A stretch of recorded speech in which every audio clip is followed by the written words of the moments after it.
Kisah sahabat Nabi Abu Sufyan bin Harb. Abu Sufyan bin Harb adalah tokoh utama kaum kafir Quraisy. Setelah kekalahan di Perang Badar, dan tokoh-tokoh kaum Quraisy seperti Abu Jahal, Utbah bin Rabi'ah, Syaibah bin Rabi'ah, Umayyah bin Khalaf, Walid bin Utbah dan beberapa lainnya, terbunuh di perang tersebut.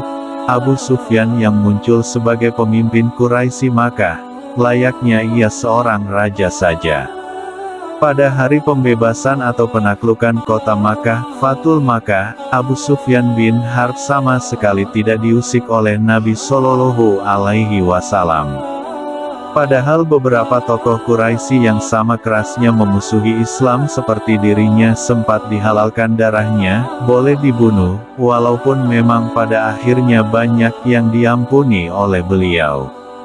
Bahkan ia sempat diistimewakan dengan sabda beliau, "Siapa yang memasuki rumah Abu Sufyan, ia aman."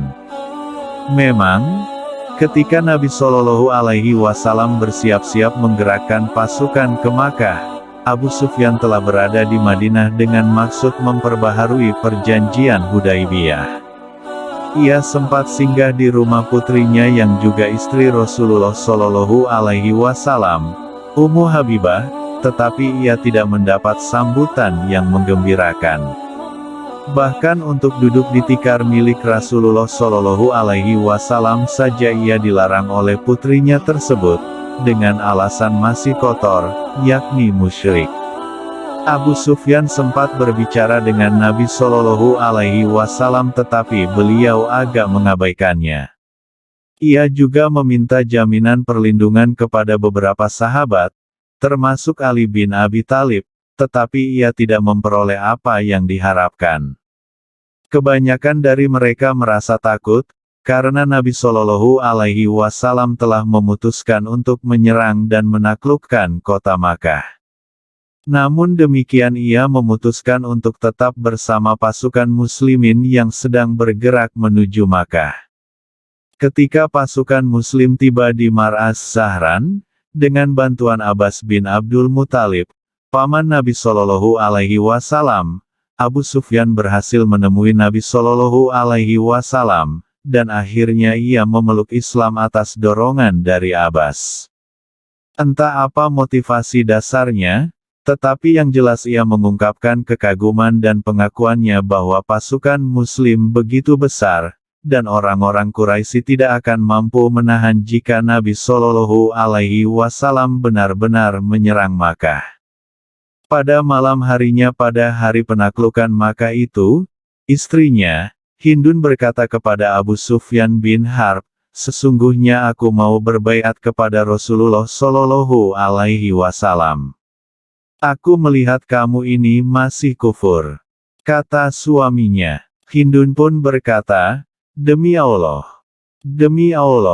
tidak pernah aku melihat sebelum ini, Allah disembah dengan sebenar-benarnya, sebagaimana telah dilakukan oleh Muhammad dan sahabat-sahabatnya di masjid ini, Masjidil Haram pada malam hari ini. Tidaklah mereka menghabiskan malam, kecuali dengan ruku, sujud dan tawaf hingga subuh." Abu Sufyan bertanya, "Apakah kamu melihat semua ini dari Allah?"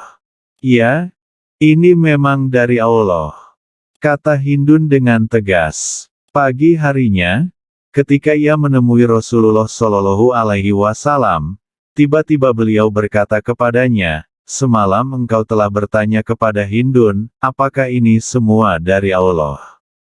Dan ia menjawab, "Ya, ini memang dari Allah."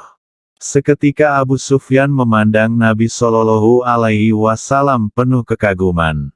Ia mungkin telah menyatakan diri memeluk Islam saat Nabi Shallallahu Alaihi Wasallam dalam perjalanan ke Makkah. Tetapi pada pagi hari itu ia merasakan kebenaran telah merasuk ke dalam sum-sum dan jiwanya, sehingga sekali lagi ia menyatakan syahadatnya di hadapan Nabi Shallallahu Alaihi Wasallam dengan segenap ketulusan hatinya. Kemudian ia berkata, "Demi Allah, tidak ada yang mendengar ucapanku itu selain Hindun." Dalam perang Taif, Perang pertama yang diikutinya sebagai Muslim, ketika sedang makan di kebun abu. Ialah, Said bin Ubaid berhasil memanahnya dan melukai matanya. Ia datang kepada Nabi Shallallahu Alaihi Wasallam dan berkata, "Wahai Rasulullah, mataku ini cedera di jalan Allah." Nabi Shallallahu Alaihi Wasallam tersenyum mendengar pengaduannya tersebut. Beliau bersabda, "Jika kamu mau, aku akan berdoa kepada Allah agar penglihatanmu kembali seperti sedia kala. Atau jika tidak, untukmu surga karena cederamu ini." "Aku memilih surga saja, wahai Rasulullah," kata Abu Sufyan. Maka ia menjalani sisa hidupnya dengan mata yang cedera, dan bersabar atasnya.